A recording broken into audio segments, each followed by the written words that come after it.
Welcome to the North American Trapper Education course of the Association of Fish and Wildlife Agency video series.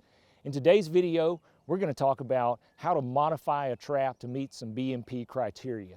And if you haven't already watched the video on the Best Management Practices for Trapping program, you should probably check that out before watching this video. I also wanted to say, before you go and set any trap, you'll want to check your state trapping regulations.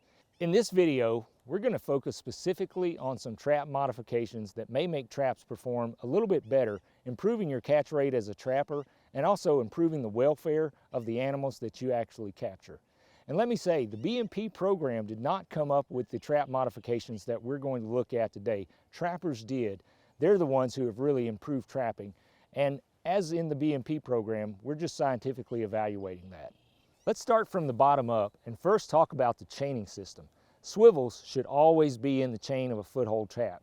2 swivels at the minimum. One should be where the chain connects to the trap itself and the other at the stake end. And if you wanted a third mid-chain, that's a good idea too. Another thing to include in the chain is a shock spring. You can attach the shock spring with a swivel on each side of it, which will put additional swivels in the chain.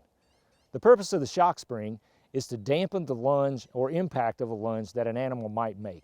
This should not only reduce injury, but increase the ability of the trap to hold an animal, so it really works toward animal welfare and the efficiency of your trap as well. Let's talk about the chain attachment. Having the chain attached at the center point of the trap by a swivel and a D-ring is also an improvement.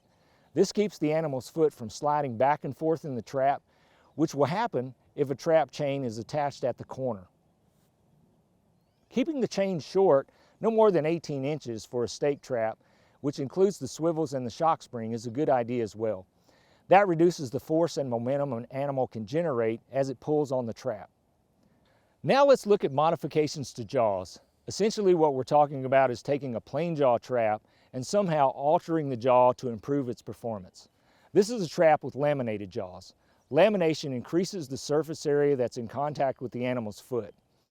This is a trap with offset jaws. What the offset does is that it allows the levers to come up higher, allows the jaws to go closer together when the trap is actually fired, and it improves animal welfare, and it also improves the capture rate of the trap, and it holds animals a little better. This is a trap with both modifications, offset and laminated. Again, this is going to improve the surface area of the jaw that's in contact with the animal's foot.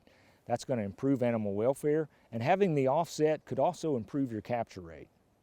This is a trap with wide jaws, and what wide jaw does is essentially the same thing as lamination. It puts more of the trap's jaw in contact with the animal, but essentially requires no extra steps to get there like welding does with lamination. This is a trap with padded jaws, and padded jaws is where we coat the trap jaw with rubber. This is probably the best modification for animal welfare, but it may not be the best choice in extreme cold because the rubber can become very hardened and it may prevent circulation to the animal's foot. This trap is modified with double jaws, and this is particularly for capturing raccoon with coil spring and long spring traps. This is where we add a second jaw, and what that does is it holds the toes inside the trap and it prevents the raccoon from being able to access its toes and chew on them. And really any foothold trap that's being used to target raccoons should have this double jaw modification to it. Another trap modification that improves selectivity is having a pan tension screw. That allows you to adjust pan tension. This modification will allow us to avoid smaller species when we're actually trying to capture larger ones, so we can avoid skunks and raccoons and possums in our coyote sets. Another trap modification is adding additional coil springs. This trap now has 4, and we call this 4-coiling. What this will do is makes the trap a little bit faster, might improve your capture rate. It also holds the animal more securely and could improve animal welfare as a result. Traps and chains can be purchased from manufacturers with any of these modifications, and some of these can actually be done yourself if you have the tools and learn how to do it. Thank you for watching this video about BMP trap modifications.